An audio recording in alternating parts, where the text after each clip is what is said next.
Hello everyone, welcome back to my YouTube channel. I am Preet Singh and you are watching Physics World.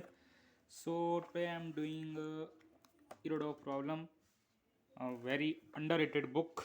Yes, a very difficult book said by students. But when I am doing the questions, I found it moderate level of book. Yes, I solved about 10 questions of this book, and only two of them I found somewhat difficult, and the others are very easy, or you can say moderate level questions. So, the first question, 1.1 problem of Irodov, I would say it's the hardest problem I've ever done in physics. Yes, and that's why maybe people look at the first question and pen drop छोड़ देते हैं, सब कुछ छोड़ देते हैं, भाई ये तो होने से रही बुक. बट हमें आगे के क्वेश्चंस भी देखने चाहिए, ऐसी बात नहीं है. और फर्स्ट क्वेश्चन भी कोई इतना मुश्किल नहीं है. अगर देखा जाए फर्स्ट क्वेश्चन भी कोई इतना मुश्किल नहीं है. इसमें बस दिक्कत क्या है कि इन आवर स्कूल स्टडीज़ और इन आवर लेट्स से जेई मेंस और JEE advance studies we are not concern about the frame of reference. Yes, much बहुत ज़्यादा हम फ्रेम ऑफ रेफरेंस की बात नहीं करते हैं. बहुत ज़्यादा हम किसी रेफरेंस पॉइंट की बात, ऑब्जर्वर की बात नहीं करते हैं जनरली. खासकर स्कूल लेवल के स्टूडेंट्स तो बिल्कुल भी नहीं करते हैं. जे एडवांस में थोड़ा बहुत हम रेफरेंस पॉइंट और इन सब चीज़ों की भी बात करते हैं. इस प्रॉब्लम में बहुत ही डीप चीज़ है उस कंसेप्ट का. रेफरेंस पॉइंट, एक ऑब्जर्वर कैसे देख रहा है, दूसरा वाला कैसे देख रहा है. ठीक है. इस क्वेश्चन को उस लेवल की थिंकिंग से ही समझना पड़ेगा. ठीक.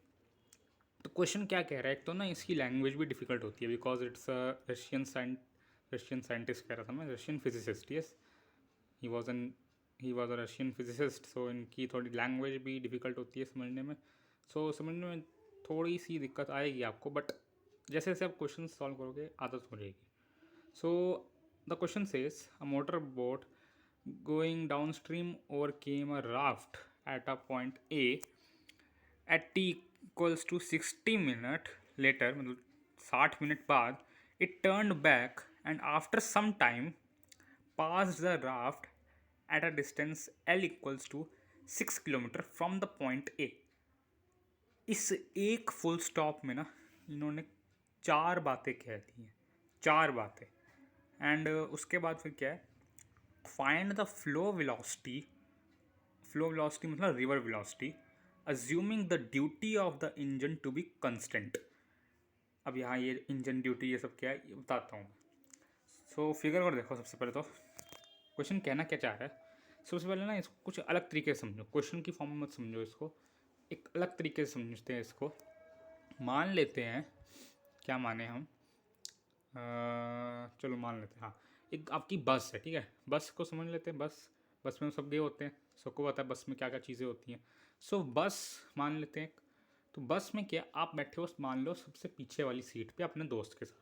ठीक, you are sitting on the very last seat of the bus with your friend. ठीक, होता क्या है, जब बस चल रही होती है अपनी वी वेलोसिटी से, ठीक है, और आपके सबसे आगे जो होता है वो कंडक्टर होता है. ठीक है, फ्रंट, जब बस का फ्रंट है वहाँ पे कंडक्टर होता है. आपका एक जो दोस्त है वो क्या करता है, टिकट लेने के लिए कंडक्टर के पास जाता है. हालांकि नॉर्मली कंडक्टर आते हैं, बट इस केस में ऐसा मानो कि वो कंडक्टर के पास खुद जाता है टिकट लेने के लिए. ठीक है, कंडक्टर कहाँ है, सबसे आगे, आपका बैठे हो सबसे पीछे. ठीक, और बस चल रही है. इतना क्लियर है. चलो भाई, अब सबसे पहले इसमें कुछ चीज़ें समझ लेते हैं. क्या, कि जो आपका दोस्त है और आप जो हो, कंडक्टर जो है और जितने भी पैसेंजर्स अंदर बैठे हुए हैं, वो बस के फ्रेम में मतलब बस के अंदर, अगर आप बस को एक तरीके से अपना कोऑर्डिनेट मानो, अपना ओरिजिन वहाँ बस के अंदर मानो, सब के सब क्या है, रेस्ट पे. ठीक, from the perspective of the बस. ठीक है, सब क्या है, रेस्ट में. बट जो इंसान बाहर होगा ग्राउंड पर, उसके लिए सारे के सारे इंक्लूडिंग द बस सब मूविंग है, ठीक है। चलो ये मान लिया हमने। अब क्या होता है, वो जाता है कंडक्टर के पास, और कंडक्टर के पास जाके वो क्या करता है, टिकट लेता है।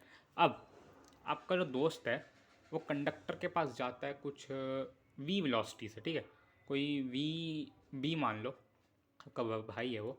सो वी बी वेलोसिटी से जाता है, और बस कैसे चल रही है, बस चल रही है वी वेलोसिटी से, ठीक है। दोनों अलग अलग वेलोसिटी हो सकती हैं।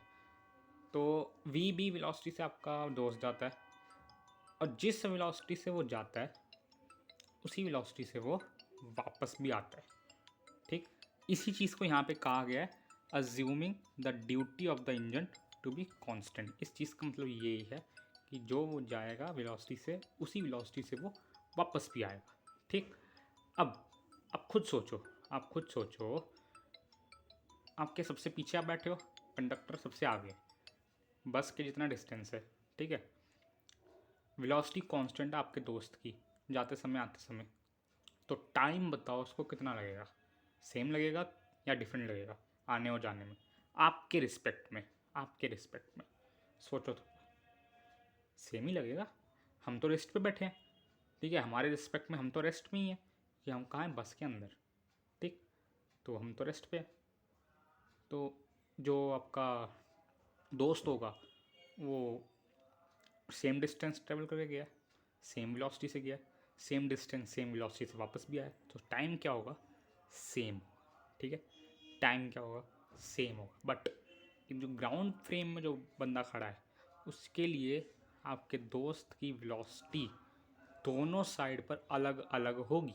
क्यों, क्योंकि जब वो जा रहा होगा उसको यहाँ डाउन स्ट्रीम बोला है, क्योंकि यहाँ रिवर है, जिस डायरेक्शन में रिवर फ्लो हो रही है उस डायरेक्शन में जब वो फ्लो करेगा, मतलब जिस डायरेक्शन में बस चल रही है उस डायरेक्शन में जब आपका दोस्त भागेगा तब दोनों की वेलोसिटीज ऐड हो जाएंगी, और जब वो वापस आएगा तो सब्ट्रैक्ट हो जाएंगी ग्राउंड फ्रेम में, ग्राउंड फ्रेम में, ठीक है।